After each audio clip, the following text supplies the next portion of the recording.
Good morning everyone and welcome back to my channel English Literature.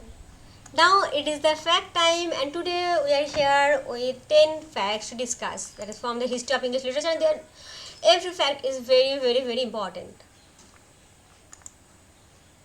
Number 1. Jane Austen's Northanger Abbey is a satire on the contemporary craze for Gothic novels and their characteristic themes of horror, picturesque ruins, medievalism, terrible secrets, and supernatural elements. Number 2. Johnson's last major work, The Lives of the English Poets, began in 1778 and finished in 1781.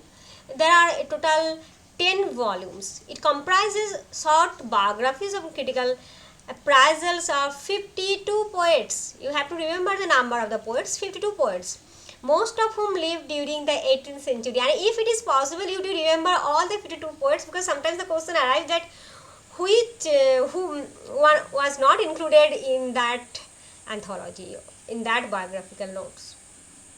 Who was the number, who was the poet or who was the writer who was not included among these 52. Okay. Number 3.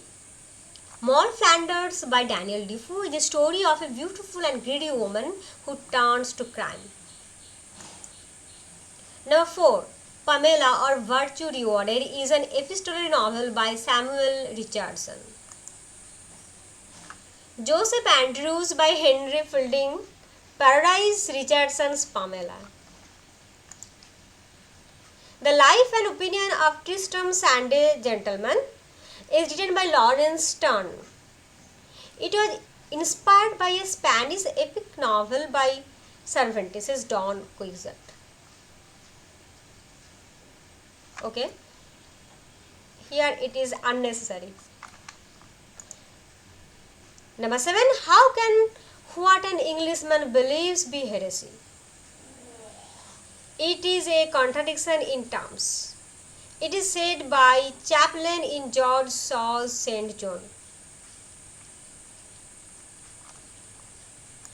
Number 8. The concept of uncanny is propagated by Sigmund Freud. His paper I cannot pronounce it. I am not going to try. The Uncanny. That means the Uncanny explores the theme of uncanny in human mind. Number 9. Conrad's Darkness is an essay by V.S. Naipaul. Number 10. Italo Calvino is an Italian writer whose debut novel The Path to the Nest of Spiders was translated into English in 1956. And with this today we finish our 10 facts class. Okay, thank you. Have a nice day.